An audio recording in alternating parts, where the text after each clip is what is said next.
Friends, आज हम Reliance communication limited company के बारे में बात कर रहे हैं क्योंकि इस कंपनी से अपडेट निकल कर आ रही है। इस अपडेट के बाद क्या कंपनी में हमें दोबारा से तेज़ी देखने को मिल सकती है और साथ में ही इस कंपनी को हम फाइनेंशियली और फंडामेंटली देखेंगे। इस समय में कंपनी में बाय सेल होल्ड क्या करना चाहिए और कंपनी का नेक्स्ट टारगेट प्राइस क्या हो सकता है। तो आइए वीडियो को स्टार्ट करते हैं।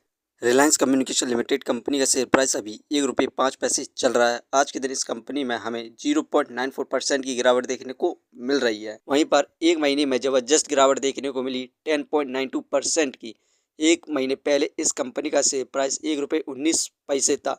वहीं पर सपोर्टिंग रेसिस्टेंस ₹1.05 है। इस लेवल पर न्यू इन्वेस्टर और शेयर होल्डर्स बाय कर सकते हैं। दोस्तों, सेंसेक्स में आज के दिन हमें भारी गिरावट देखने को मिल रही है 314 पॉइंट की। दोस्तों, एक हफ्ते से लगातार बाजार में मंदी है और सेंसेक्स में जबरदस्त गिरावट देखने को मिल रही है क्योंकि यूएस और भारत के बीच में जो डील होनी थी, अभी इन दोनों के बीच में यहाँ पर बातचीत बंद कर दी गई है और यूएस ने यहाँ पर भारत को क्रूड ऑयल खोलने से मना किया था रूस से। उसके बाद भी भारत यहाँ पर क्रूड ऑयल खरीद रहा है रूस से, जिसके बाद यहाँ पर यूएस यानी डोनाल्ड ट्रंप ने धमकी दी है कि वो भारत के गुड्स पर 500% का टैरिफ लगाए के बाद हमें बाजार में भारी गिरावट देखने को मिल रही है।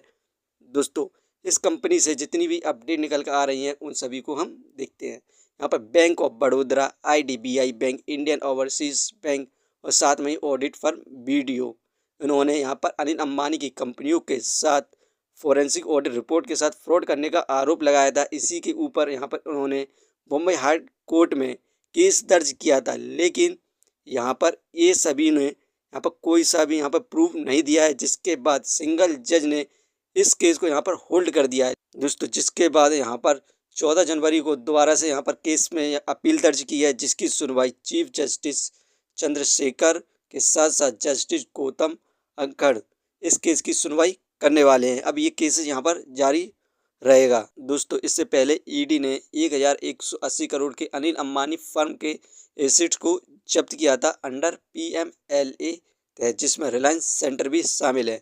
इस कंपनी के ऊपर 2 केस चल रहे हैं, बैंक के साथ फ्रॉड का और मनी लॉन्ड्रिंग का, जिसके बाद हमें इस कंपनी में 5 साल से लगातार गिरावट देखने को मिल रही है और ये कंपनी एक बैंकरप्ट कंपनी भी बन चुकी है। दोस्तों, इस कंपनी को हम फाइनेंशियली देखें क्वार्टरली बेसिस पर, तो आप यहाँ पर देख सकते हैं सितंबर में 2286 करोड़ का लॉस हुआ, दिसंबर में इंक्रीज़ हुआ 2379 करोड़ का हुआ, मार्च में इंक्रीज़ हुआ 2502 करोड़ हुआ, जून में लॉस इंक्रीज़ हुआ 2560 करोड़ हुआ, सितंबर 2701 करोड़ हुआ।